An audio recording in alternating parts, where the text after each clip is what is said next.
வணக்கம் மக்களே, இன்றைக்கி எதை பற்றி பார்க்க போகிறோம் அப்படின்னு தானே பார்க்குறீங்க. பார்த்தா தெரியும், ஏதோ மால்ட் மாதிரி இருக்கே இல்லை காஃபி மாதிரி இருக்குதுன்னு பார்க்குறீங்களா. மால்ட்டே தாங்க. நம்ம இன்றைக்கி என்ன செய்ய போகிறோம் அப்படின்னு பார்த்தீங்கன்னா ஏபிசி மால்ட்டு தான். என்னடா எல்லாருமே ஏபிசி ஏபிசின்றாங்க அப்படின்றதுனால இதையும் ஏன் விடணும், செஞ்சு பார்த்துடலாம் அப்படின்ட்டு தாங்க எடுத்திருந்தேன். இது வந்து நான் ஒரு செகண்ட் டைமாக தான் செஞ்சு பார்த்தேன். ஃபஸ்ட் டைம் கொஞ்சம் நல்லாவே வந்தது. செகண்ட் டைம் பார்த்திங்கன்னா ரொம்ப ஹெவியாக போட்டுட்டேன். குவான்டிட்டி வந்து ஃபஸ்ட் டைம் நல்லா வரும், செகண்ட் டைம் இன்னும் கொஞ்சம் அதிகமாக போட்டு செஞ்சு பார்க்கலாம் அப்படின்னு செஞ்சு பார்த்தா ரொம்ப வேலை ரொம்ப இழுத்துடுச்சு.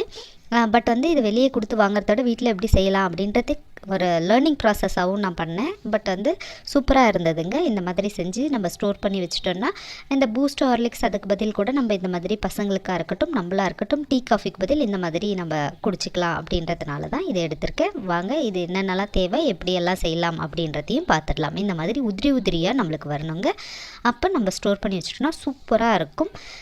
ஒரு 5 to 6 month வரைக்கும் கூட நம்மளுக்கு இதில் கவலையே இல்லை. வாங்க பார்க்கலாம். நான் இன்றைக்கி எடுத்துருக்கிறது பார்த்திங்கன்னா ஆப்பிள், பீட்ரூட், கேரட் இது 3 தாங்க எடுத்திருக்கேன். இது 3ஐயும் நல்லா வாஷ் பண்ணிக்கலாம். எல்லாமே பார்த்திங்கன்னா 2 எடுத்திருக்கேன். 1 கிலோ அளவுக்கு பழம் எடுக்கிறீங்கன்னா அதே 1 கிலோ அளவுக்கு நாட்டு சர்க்கரை போட்டுக்கலாம் அப்படின்ட்டு அந்த ரேஷியோவில் தான் எடுத்திருக்கேன். இப்போ இதெல்லாம் நல்லா தண்ணியில் போட்டு வாஷ் பண்ணி இந்த தோலெல்லாம் நீக்கி எடுத்துடலாங்க. அதுக்கப்புறம் பார்த்திங்கன்னா நம்ம ட்ரை ஃப்ரூட்ஸை வறுத்து எடுத்துக்கணும். அதனால் பாதாம், அப்புறம் பார்த்திங்கன்னா கேஷ்யூ, அப்புறம் பிஸ்தா வேணால் நீங்கள் போட்டுக்கலாம், வால்நட் கூட போட்டுக்கலாம் வறுத்து. நான் இது 2 மட்டும்தான் இன்றைக்கி எடுத்திருக்கேன். இது 2மே ஈக்குவல் குவான்டிட்டியில் கொஞ்சம் மிச்சமாக வேணாலும் ஆட் பண்ணிக்கோங்க. நான் ட்ரை பண்ணுறேன்றதுனால கொஞ்சமாக தான் ஆட் பண்ணி ட்ரை பண்ணேன். இப்போ இது எல்லாமே தோல் நீக்கி எடுத்து வச்சுட்டேன் பாருங்கள். இதை வந்து நீங்கள் துருவி ஆட் பண்ணாலும் பரவாயில்ல. நான் என்ன பண்ணலாம் அப்படின்னா துருவ ரொம்ப கழுத்தெல்லாம் வலிக்குது அப்படின்றதுனால இந்த மாதிரி பொடியாக நறுக்கிட்டேங்க. நறுக்கி ஒரு பிளெண்டரில் போட்டேன். இந்த மாதிரி பிளெண்டரில், ஏன்னா வந்து டக்குன்னு மிக்சியில் போட்டால் ரொம்ப ஹெவியாக இருக்கிறதுனால பிளெண்டரில் போட்டு நுணுக்கிக்கலாம் அப்படின்ட்டு போட்டுட்டேன். இப்போ அதுக்கு முன்னாடி வந்து இந்த ட்ரை ஃப்ரூட்ஸை வறுத்துக்கலாம். பாதாம் எல்லாம் போட்டோம் இல்லைங்களா, முந்திரி, அப்புறம் பார்த்திங்கன்னா ஃப்ளேவருக்காக ஏலக்காய் ஒரு 3 ஆட் பண்ணிக்கோங்க. இது எல்லாம் ஃபஸ்ட்டு வறுத்து ஒரு கப்பில் எடுத்து வச்சிடலாம். அதுக்கப்புறம் இதே கடாயில் தான் நம்ம செய்ய போகிறோம். வறுத்து எடுத்துகிட்டு இப்போ கேரட், பீட்ரூட், ஆப்பிள் இது எல்லாமே பிளெண்டரில் போட்டலாம். ஃபஸ்ட்டு வந்து நான் பார்த்திங்கன்னா கேரட்டும் பீட்ரூட்டும் ஃபஸ்ட்டு போட்டு பிளெண்ட் பண்ணிவிட்டேன். இது வந்து ஆப்பிள் கொஞ்சம் சாஃப்டாக இருக்கிறதுனால எக்ஸ்ட்ரா போட்டுடலான்ட்டு இப்போ இது வந்து நல்லா துருவனாப்பில் கிடச்சிடுச்சு பாருங்கள். இதுக்கப்புறம் நான் வந்து மிக்ஸி ஜாரில் போட்டு பேஸ்ட்டாக அரைக்க போகிறேங்க. மிக்ஸி ஜாரில் போட்டு நான் பேஸ்ட்டாக அரைச்சி எடுத்து உங்களுக்கு கடாயில் ஆட் பண்ணிடலாம். அரைச்சி எடுத்தது எல்லாத்தையும் வந்து நான் இந்த கடாயில் ஆட் பண்ணிட்டுறேன். இப்போ அந்த பாதாம், ட்ரை ஃப்ரூட்ஸ் எல்லாமும் தனியாக நான் ஒரு கப்பில் அரைச்சி எடுத்து வச்சுருக்கேன். அது வந்து நம்ம ஃப்ரை பண்ணும்போது பாதியில் நம்ம ஆட் பண்ணிக்கலாம். இப்போ இந்த அரைச்ச பேஸ்ட்டை வந்து ஃபஸ்ட்டு வானலில் போட்டு லைட்டாக அந்த பச்சை வாசம் போகிற மாதிரி வணக்கிக்கலாங்க. இவ்வளோ தான், இந்த மாதிரி வணக்கிடுங்க. ஆப்பிள் பார்த்திங்கன்னா என்ன சத்து அப்படின்னா ஆப்பிளில் வந்து நோய் எதிர்ப்பு சக்தி அதிகமாக இருக்குங்க. உடலில் வந்து தேவைப்படுற 14% நம்மளுக்கு தேவையான வைட்டமினை இந்த ஆப்பிளில் இருக்குங்களாம். இதில் நார்ச்சத்தும் அதிகமாக இருக்குங்களாம். இந்த ஆப்பிள் வந்து பார்த்திங்கன்னா ரொம்பவே நல்லது. குழந்தைங்க வந்து ஆப்பிளாக சாப்பிட்லனா கூட இந்த மாதிரி மால்ட் மாதிரி கூட கொடுக்கலாம். அது மட்டும் இல்லைங்க, வெயிட் லாஸ் பண்ணணுன்னு நினைக்கிறவங்க இந்த மாதிரி மால்ட்டை நீங்கள் வந்து ரெகுலராக எடுக்கும் போது சீக்கிரமாகவும் நம்ம எடையை குறைக்கவும் இது யூஸ் ஆகும் அப்படின்ட்டு. டெய்லியும் டீ காஃபி இந்த மாதிரி குடிக்கிறத விட நம்ம டெய்லியும் வந்து இந்த மாதிரி கூட பழகிக்கலாம்.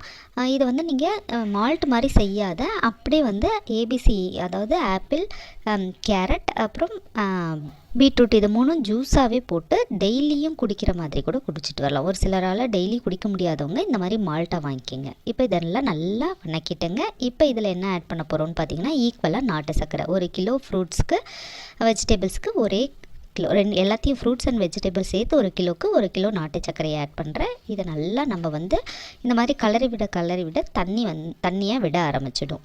அடுத்ததாக பார்த்திங்கன்னா கேரட் வந்து கண்ணுக்கு ரொம்பவே நல்லதுங்க. கலரும் நல்லா கொடுக்கும் அப்படின்லாம் சொல்லுவாங்க. அது மட்டும் இல்லைங்க, இதயத்துக்கு ரொம்பவே நல்லதுங்களாம். அடுத்ததாக பார்த்திங்கன்னா கேரட்டில் இருக்க பொட்டாசியம் வந்து இதய ஆரோக்கியத்துக்கு ஒரு முக்கியமான வைட்டமின்களாம் அது. ஸோ கேரட் இது எல்லாமே சேர்த்துக்கலாம். அது மட்டும் இல்லைங்க, இது பாருங்களேன் இந்த மாதிரி தண்ணியாக விட ஆரம்பிச்சிடும். நம்ம வந்து நாட்டு சர்க்கரைலாம் ஆட் பண்ண பிறகு இது நல்லா கொதிக்கும் போது பார்த்திங்கன்னா கையெல்லாம் அடிச்சிடுங்க. ஃபஸ்ட் டைம் எனக்கு பண்ணும்போது கையெல்லாம் அடிச்சிடுச்சு. அதனால் எப்போ செய்யும் போதும் ஒரு பெரிய கடாயாக வச்சு செய்யுங்க, அப்போ தான் உங்களுக்கு நல்லது. இதை வந்து கை விடாத இந்த மாதிரி கிண்டிக்கிட்டே இருந்தீங்கன்னா அல்வா பதத்தில் இந்த மாதிரி வர ஆரம்பிச்சிடுங்க. பட் வந்து லிட் போட்டு க்ளோஸ் பண்ணுறதெல்லாம் வந்து கொஞ்சம் கஷ்டம்தான். ஏன்னா வந்து அதோட தண்ணி எல்லாம் விட ஆரம்பிச்சிடும். அது சீக்கிரமாக மால்ட்டும் கெட்டுரும். அதனால் மூடி போடாதையே அப்படியே செஞ்சு பாருங்கள். அதுக்கப்புறம் பார்த்திங்கன்னா மேலெல்லாம் அடிக்கும். அதனால் குவான்டிட்டி கம்மியாக எடுக்கிறீங்கனாலும் கொஞ்சம் வானல்லாம் கொஞ்சம் பெருசாக எடுத்துக்கோங்க. அதிகமாக செய்யும் போதும் இந்த மாதிரி சுருண்டு வரணும். அதுக்கப்புறம் பார்த்திங்கன்னா இதில் வந்து கேரட் பீட்ரூட் இதுக்கு பதில் பார்த்திங்கன்னா ஆம்லா ஆட் பண்ணலாம். அப்புறம் கேரட் பதில் வந்து கோகோனட் ஆட் பண்ணுறதாவும் நான் கேள்விப்பட்டிருக்கேன். ஆம்லா வச்சும் கூட நீங்கள் ட்ரை பண்ணி பார்க்கலாங்க. இந்த மாதிரி 3 ஃப்ரூட்ஸ் இல்லாத வந்து நீங்கள் வந்து வெறுமா கேரட் வச்சு கூட பண்ணலாம், பீட்ரூட் வச்சு கூட பண்ணலாம், அந்த மாதிரி பண்ணலாம். இப்போ இந்த மாதிரி ஸ்டேஜில் ட்ரை ஃப்ரூட்ஸே ஆட் பண்ணி நல்லா கிண்ட ஆரம்பிச்சிடுங்க. இப்படி கோடு போட்டால் வந்து இந்த மாதிரி ஒட்டவே கூடாதுங்க. அந்த கோட்டில் வந்து ஒட்டாத அளவுக்கு நம்ம பண்ணிக்கிட்டே வந்தோம்னா கரெக்டாக அந்த பதம் வந்துடும். 2 வந்து ஒட்டாத மாதிரி அப்படியே சுருண்டு இருந்ததுனாலே அந்த வந்து கரெக்டான பதமாக இருக்கும். ட்ரை ஃப்ரூட்ஸை வறுத்து நம்ம அரைச்சதையும் ஆட் பண்ணிவிட்டு இந்த மாதிரி கிண்ட ஆரம்பிச்சிடுங்க. நல்ல மணமாக இருக்கும். நீங்கள் வெறுமா கூட சும்மா ஒரே ஒரு கேரட்டு ஒரு பீட்ரூட் வச்சு கூட ட்ரை பண்ணுங்கள். அப்படி இல்லைனா ஒரே ஒரு பீட்ரூட்டை வச்சு ட்ரை பண்ணி பாருங்கள். ஃபஸ்ட்டு நான் ட்ரை பண்ணும்போது வெறும் பீட்ரூட்டை வச்சு மட்டும்தாங்க ட்ரை பண்ணேன். முடிச்சிட்ட பிறகு இதை ஆஃப் பண்ணியாச்சு. ஃபேன் காற்றுல எடுத்துகிட்டு வந்துச்சு. இந்த மாதிரி நம்ம அப்படியே கலரி விடணுங்க. அது ஆறி வரணும். அப்படியே விட்டுட்டிங்கன்னா நல்லா கெட்டியாகிடும். நான் 2வது டைம் பண்ணும்போது டைம் ஆகிடுச்சுன்ட்டு அப்படியே விட்டுட்டு கெட்டியாக ஆக ஆரம்பிச்சிடுச்சு. அப்புறம் உடச்சி எடுக்க ரொம்ப கஷ்டமாயிடுச்சு.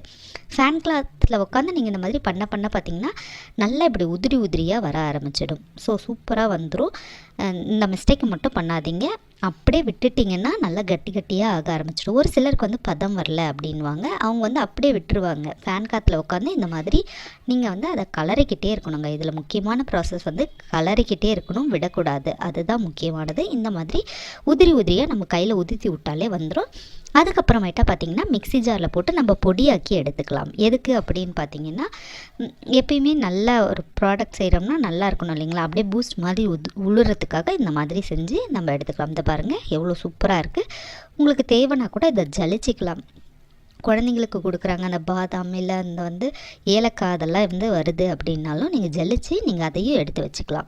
இப்போ வந்து ஜலிச்சு எடுத்துக்கலாங்க. அதை பார்த்திங்கன்னா ஜலிச்சா இந்த மாதிரி நல்லா தூளாக வர ஆரம்பிச்சிடும். அப்புறம் அந்த கெட்டியாக இருக்கிறத வேணால் நம்ம அப்பயே கூட நம்ம வீட்டுக்கு யூஸ் பண்ணலாம். இப்போ சேல் பண்ணணும்னு நினைக்கிறவங்க கூட இந்த மாதிரி பண்ணலாங்க. கண்டிப்பாக ஹோம் பேஸ் பிஸ்னஸ்க்கு வந்து இது நல்லாவே யூஸ் ஆகும்.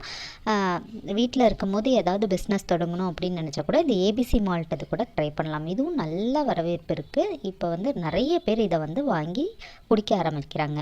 காலையில் வந்து இந்த மாதிரி காஃபி டீக்கு பதில் இந்த மாதிரி கொடுக்கலாம். பசங்களுக்கு பூஸ்ட் ஹார்லிக்ஸ் பதில் கூட நீங்கள் இந்த மாதிரி கொடுக்கலாம். அப்படி இல்லையா ஸ்நாக்ஸ் ஹவர்ஸ்க்கு ஏதாவது தேவை அப்படின்னா கூட இதை நீங்கள் கலந்து சில்லுன்னு கூட ரோஸ் மில்க் மாதிரி இருக்குங்க. கண்டிப்பாக இதை கூட கொடுத்து விடலாம். எப்பயாவது ஏதாவது ஹெல்த்தி ட்ரிங்க் வேணுன்னா இதை குடிக்கலாம். வெயிட் லாஸ் பண்ண நினைக்கிறவங்களும் இதை ட்ரை பண்ணலாம். இதை வந்து வெறும் பீட்ரூட் மால்ட்டாவும் நீங்கள் செஞ்சு சேல் பண்ணலாம். ஆம்லா வச்சு மால்ட்டா செய்யலாம். அந்த மாதிரி நிறைய வெரைட்டிஸ் மால்ட்டை நீங்கள் செஞ்சு கூட சேல் பண்ணலாம். ஸ்மால் பிஸ்னஸ் ஆரம்பிக்கணும்னு நினைக்கிறவங்க இந்த மாதிரி ட்ரை பண்ணுங்கள். மால்ட்டும் இந்த மாதிரி செஞ்சு எப்படி இருந்ததுன்னு ரிசல்ட் சொல்லுங்கள். வீடியோ பிடிச்சிருந்தா ஒரு லைக் பண்ணுங்கள். தேங்க்யூ.